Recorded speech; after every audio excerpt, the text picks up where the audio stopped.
Hello everyone, welcome to Lesson 2. Lesson 2 is going to be focusing on opportunities. The first lesson, Lesson 1, was about position, and this lesson will be focusing on opportunities that arise from given positions that your team and the enemy team have taken. A lot of opportunities that become available in the game are typically done based off of a position that you take. So let's take a look at some examples. This format is a 7 vs 7 tier 6 skirmish between a green team and a red team. So I'm just placing the tanks on the map, and let's go ahead and assess what is going to happen here. So the green team is going to pick an area of the map where they're going to play. They're either going to play the center of the map, right, or they're going to play, from their point of view, the left side of the map, because this will be left from their point of view, or they'll play the right side of the map from their point of view. You can also look at this as a north, and you can look at this as a south, and this is just kind of the middle area. So there's advantages to all of these different areas. The north is much more open. You can see it's much more spacious. You can tell that because of the number of grid squares that exist in the north. The north has hard cover, but it is typically structures that are made out of sand, in sand dunes. You can see that with this dune in particular, this one right here, and they form ridges and dunes that can be used as hard cover. So there's protection in the north. Medium tanks typically thrive in open areas because they have a lot of space to operate, and they can change the angle of their attack with the space that is provided. So the north is generally favorable towards tanks that have mobility, such as medium tanks.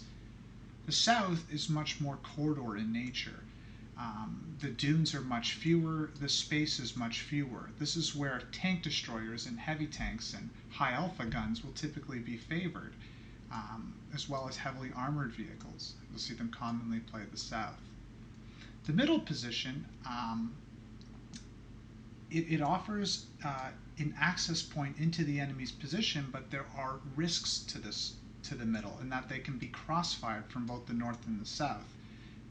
Both the north and the south has avenues into the enemy's base, and I'm going to go ahead and show a quick example of what could possibly go wrong should the green team invest all of their resources in this middle position. And we're going to set a couple tanks back for fire support. And this lesson is on opportunities, but the opportunities arise from positions that are taken. So the green team makes an error here by positioning all of their tanks in the middle without having observation and vision control in the north and the south. So we're going to say that these areas right here don't have proper observation. Now this can be rectified basically should the green team glance.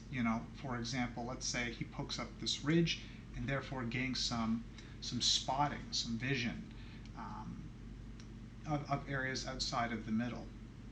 However, this is at high risk because the enemy can have some guys posted up to watch the middle, but not many. And as long as they're keeping their exposure down, they can ward off a lot of green's initiative.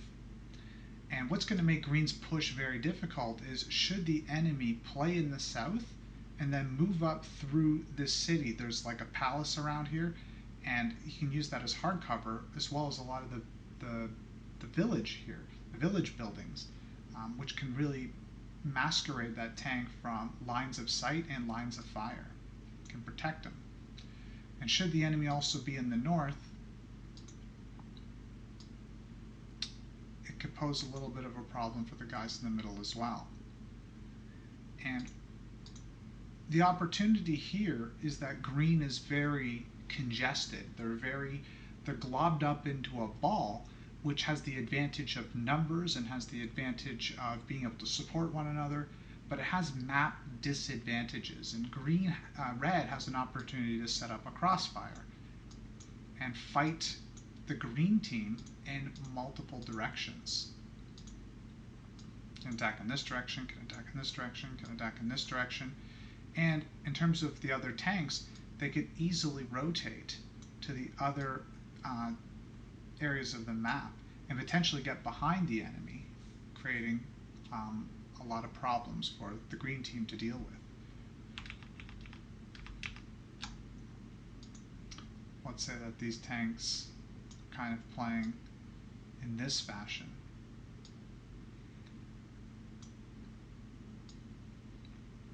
And on this dune, for example, is quite good. Even though red is very separated and green would be inclined, should they realize that the enemy has taken this particular position where they are spread out, green definitely is inclined to make some type of push in order to get out of a lot of these crossfires. Definitely advisable. And these tanks right here, what they should be doing is they should be isolating themselves from, this line of attack that the red team has. So, long story short, the green team made a play for the middle without securing the flanks and was then susceptible to them. Now, this play could work if the green team is very aggressive and pushes straight through, because as they push right through, they're getting away from the other red tanks, and then they're able to create an overmatch on the few tanks that remain in the 1 to 4 line side of the map. When you're playing Tier 6 skirmishes, one of the very first opportunities you should be scanning for are positional errors that the enemy makes. A lot of the time this is overexposure. You'll spot an enemy and he will be without cover, and he won't even be looking at you, in which case it's easy farms. You can just shoot at the enemy and rack up some early game damage. However, a lot of the time you will get spotted without spotting the enemy, or you'll both spot each other, and they will typically be protected in some instances. Like if this guy pokes and he spots this tank, but this tank is behind a rock, and therefore shooting at him proves to be quite difficult. And the disadvantage for the green team is that the entire enemy team knows precisely where this tank is, and this tank has only gained information about one other tank. And for that very reason, this tank should be playing quite cautiously in that circumstance. The first one lit is typically the first one hit. So this tank should be looking to retract and fall back to the safe squares where the green team has a little bit of their map control, which is kind of in this area. Green gets spotted, falls back to where it is safe and where it is uncontested. The red team spots these tanks in the ditch. They move up, they try to create multiple crossfires, and it's an opportunity to attack the enemy in a way that's quite coordinated, as you're going to see in this particular example. Let's pretend that this green tank is facing the north. So I'm going to use the blue, and you're going to see, let's say that the tanks are facing in this northern direction, trying to pick off this lit tank.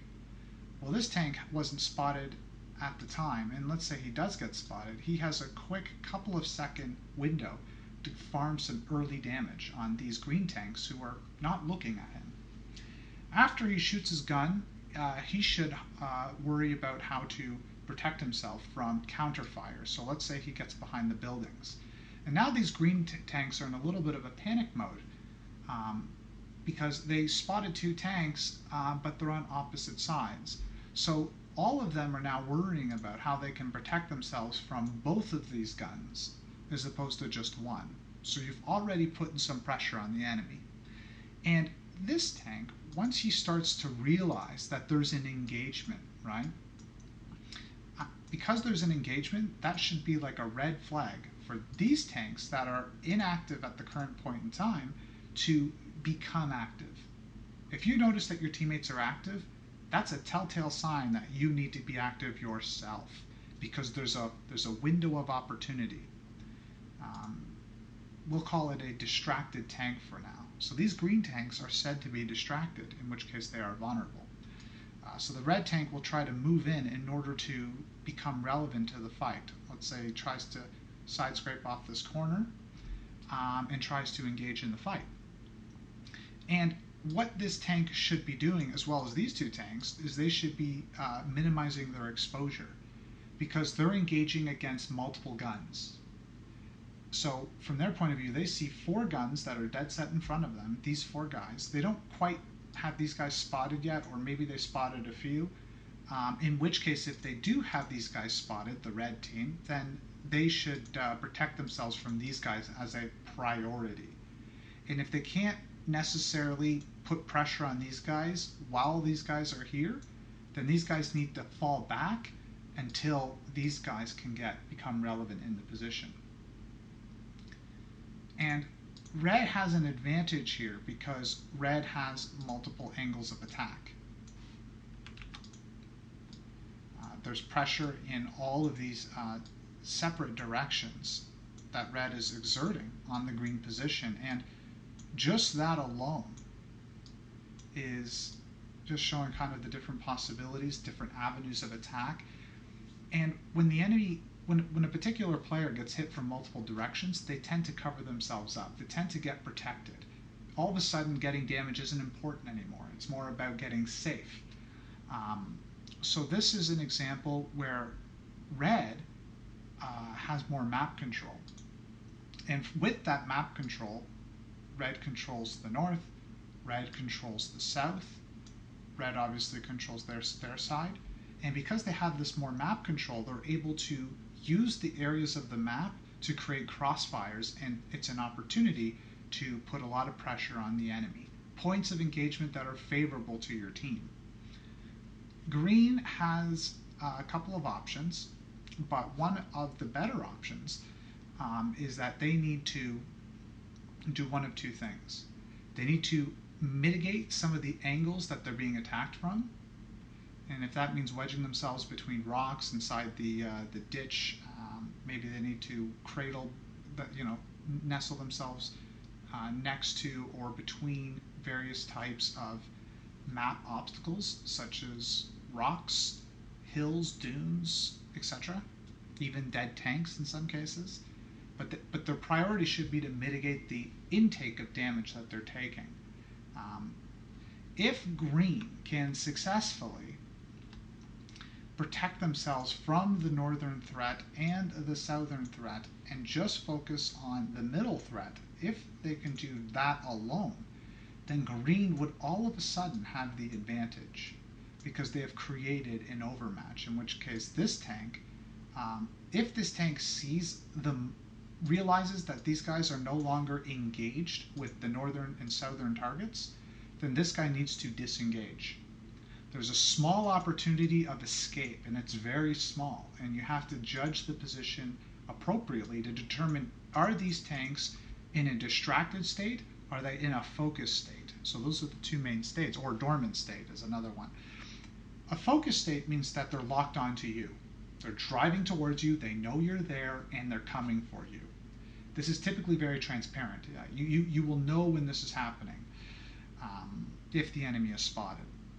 If they're in a focused state, you need to disengage. Your only option is to disengage, unless your teammates are putting a significant amount of DPM or pressure on them, in which case there are opportunities to, say, track the enemy so that your teammates can do further damage to them, and things like that.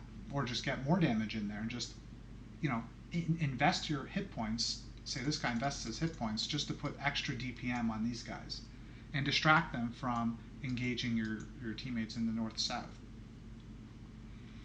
But typically, if these guys are not taking fire and they're focused on you in the ditch, that's when you need to disengage entirely. And the guys in the north need to set up a crossfire so that when these guys do push on you, when these guys do push on you, they're entering again another multi-angled attack where you can hit them from multiple directions. And again, red would have the advantage here. So this is typically why playing the middle in Sand River is extremely high risk, because you're very liable to get crossfired from multiple positions of the map. And it's not really about Sand River, it's more about understanding that the middle areas of maps offer the best utility, but they typically offer the most risk as well. I say they offer the most utility because from the middle, your options are a lot better than the other areas of the map. Let's just quickly look at the north for comparison. From the north, your options are, typically to play in a way where you're attacking from that northern position, whether it's in a defensive capacity to reset your cap, or it's an offensive capacity to put pressure on the enemy's position. But it is a single, direction of attack. You're attacking from the north to the south. Your influence over the southern position from the north is it's a little bit limited because of the distance between it. However, if you compare this with, and that's true with the southern position, if you're pushing through the south and you're trying to put pressure on the middle or on the enemy cap, or maybe you're playing in the defensive capacity to reset the cap, it's again limited because your influence over the north from the south is limiting. However, we'll use the orange arrows here to show what the middle position offers. The middle position offers the ability to put pressure on the cap, pressure on the north. You can put pressure on the south. You can go to any of the other caps. So typically the middle has a lot more utility, but it is liable to get crossfired, as green is finding out here. That's why it's a lot more common in Tier 6 skirmishes to play the north or play the south. And you can do a combination where you send some tanks down the middle in order to, as an objective play, as a play that will objectively help your team achieve what they're trying to achieve. Maybe you guys are all situated in the north, but you don't have proper vision of the enemy's cap, and you want to use the middle because it's uncontested in order to light things up. So that's completely viable. It's a completely viable play. So these are the opportunities that exist should the enemy have a limited amount of map control. So remember what I was saying. So the very first thing you want to do is you want to pick a side of the map that you want to play, a map position, left, right, or middle. And when you pick a position, you want to just set up a fortress where you're all defending each other and you're defending your cap, and that is kind of the initial position that you take. When the enemy makes a move or makes a play, you want to do an assessment. You want to assess what map control they have, what vision do they have, where are the enemies located, and then kind of go from there. And in this particular case, the enemy played in the middle, and then the red team was able to figure out that the green team gave up the north and gave up the south. So red was able to deploy in a way where they're using the north and they're using the south in order to put a lot of pressure on the enemy position, which is in the middle. Okay, let's just open up a new slide here.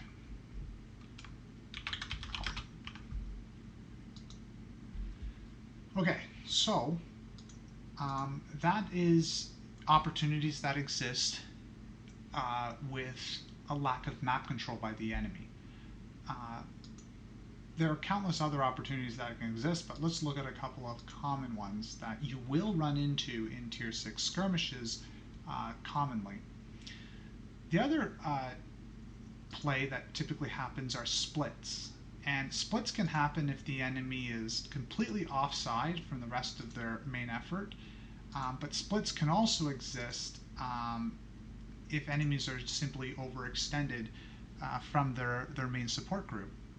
So let's just do a quick head count to make sure we have the proper number of tanks here. 1, 2, 3, 4, 5, 6, 7, and then 8. So we'll get rid of number 8 because it's a 7 over 7. So what the red team here can do, let's say that they're setting up a fortress around their base, and they have a little bit of middle control and a little bit of the north as well. So that's 4, 5. We'll do um, we'll do 6, and we'll do 7 here. So let's say the red team was playing the north, but they noticed that the enemy was in the south, and they were able to reposition to defend the cap in this kind of manner.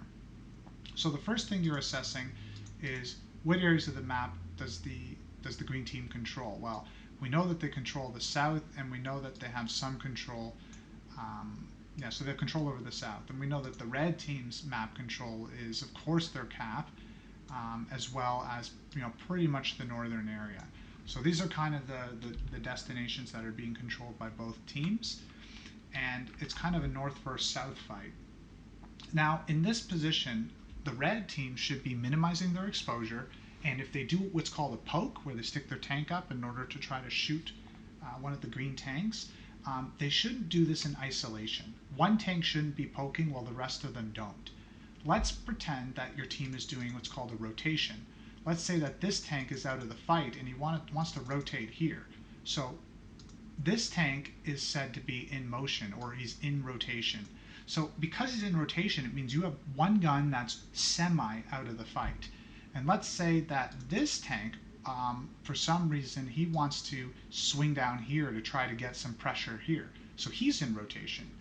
So, and let's say that you're playing this tank right here, and you want to poke up through this ditch and try to shoot these guys, kind of like a hedgehog, right? They poke their heads up, you want to shoot. You should be aware, whether you're communicating with your team or you're just being very aware of the mini-map, you want to make sure, you want to count just roughly how many teams are in rotation, because those are tanks that are, for a period of time, are out of the game. And that's important because the green team has an opportunity to temporarily trade in a favorable way because they have more guns that are active. So you have 2 guns in this position that are inactive because they're rotating. So it's something to bear in mind.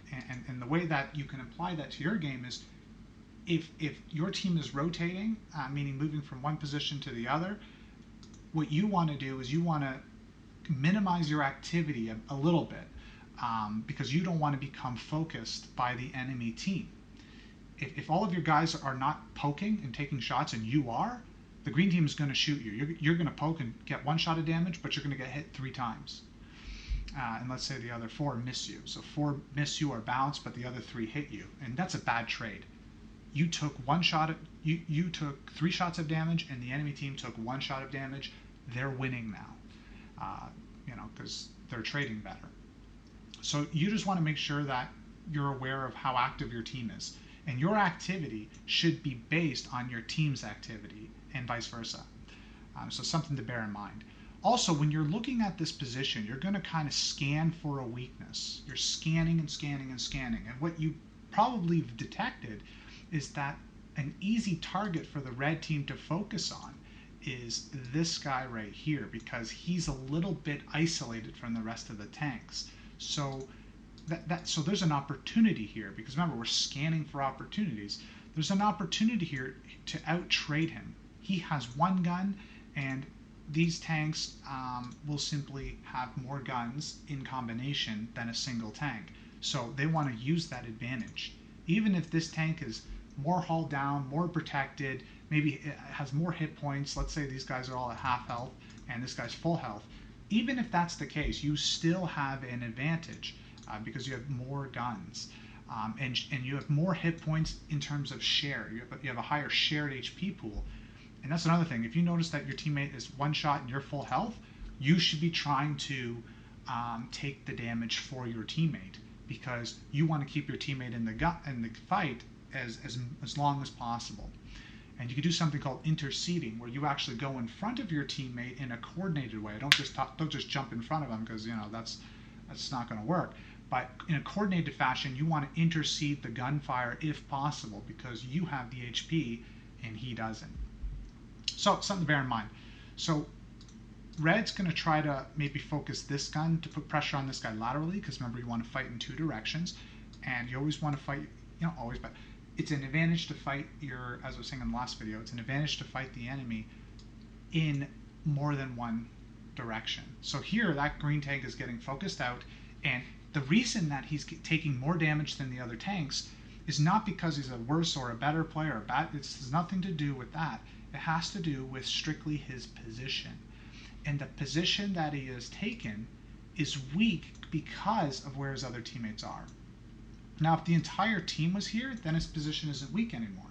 So the strength of your position is relative to where your allies are, as well as it's related, and it's relevant to point out that your position, say this green tank right here, the strength of that position is not only related to where your allies are, but it's also related to where the enemies are.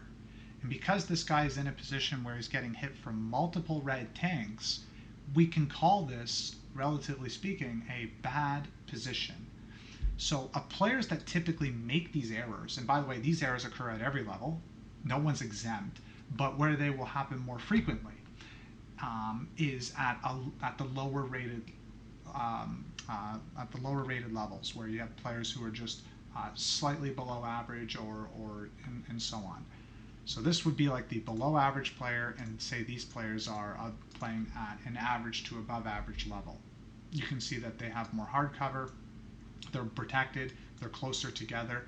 This tank is said to be overextended, he's beyond the support of his team, and he's in a position where he can get attacked from multiple red tanks. So it becomes the primary weakness to green's position.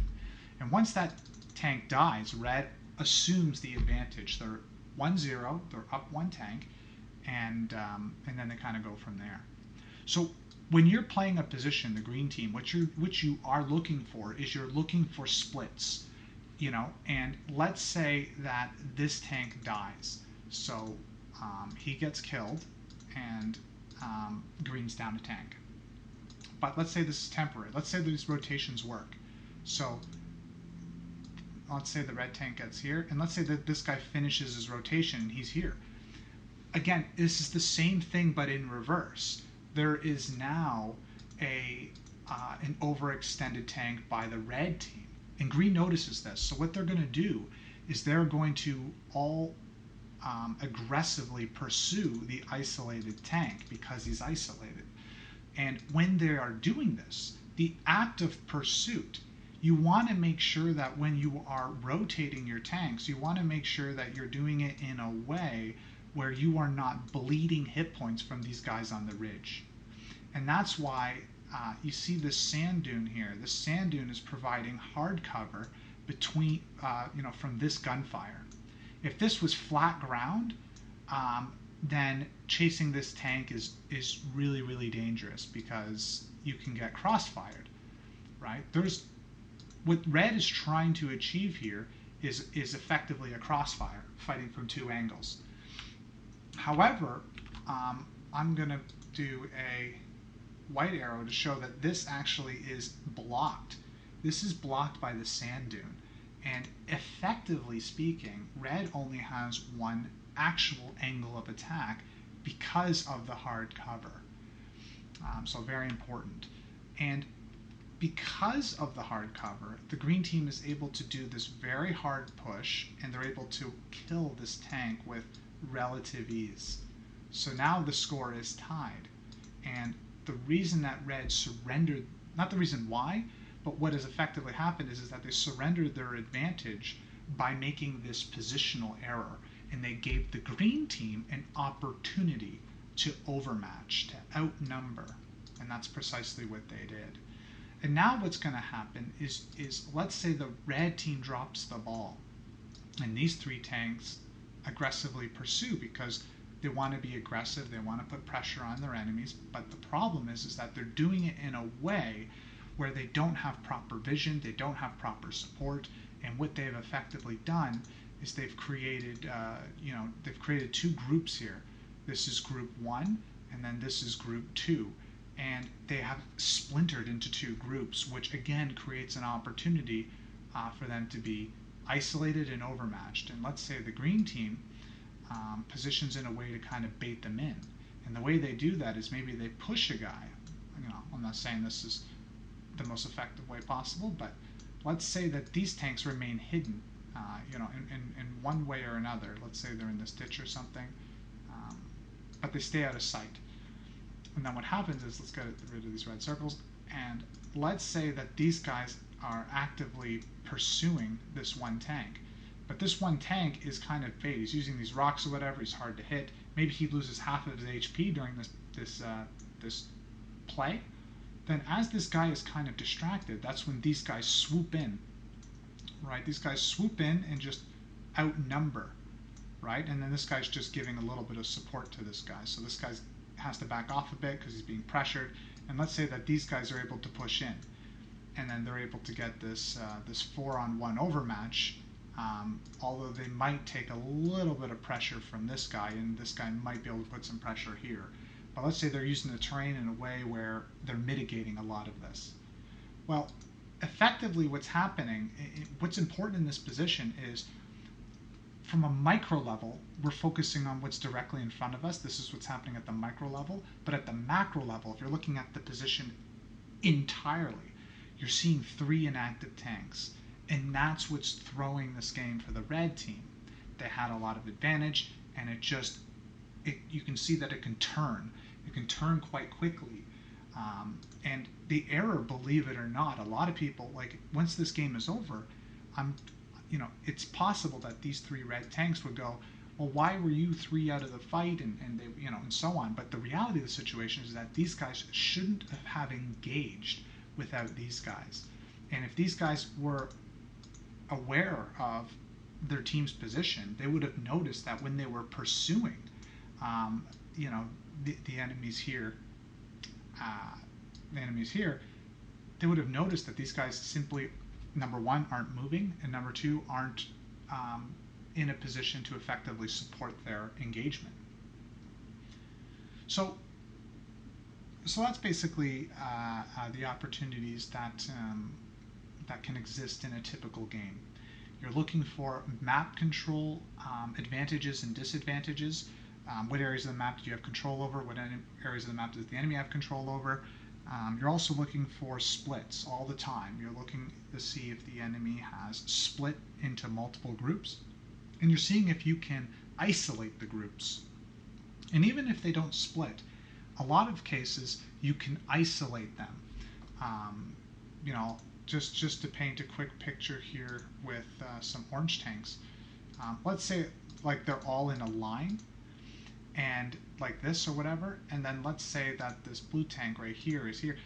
Even though this theoretical orange team, if you will, is all together, right? The problem is that this sand dune kind of cuts off these guys' relevance, and this tank can effectively engage in a 1-versus-1 manner. And should these guys swing around, which is a possible play, this guy just comes around the sand dune and he's protected. So what this blue tank has effectively done is he's isolated one of the many targets, and that's kind of what you can look for as well in your many positions. Look for isolations. They don't have to be split off by a large geographical distance, as in this case, but they can also be isolated by just the different terrain types, and you can kind of poke in a way where you only see one of the many tanks, and that allows you to exchange favorably. So yeah. Well, that's basically all we're going to be pretty much covering in this lesson. There are many other types of opportunities, but I think this is a good start, and it should help World of Tanks Tier 6 Stronghold players with their Tier 6 gameplay. And yeah, hopefully that was helpful. Thanks.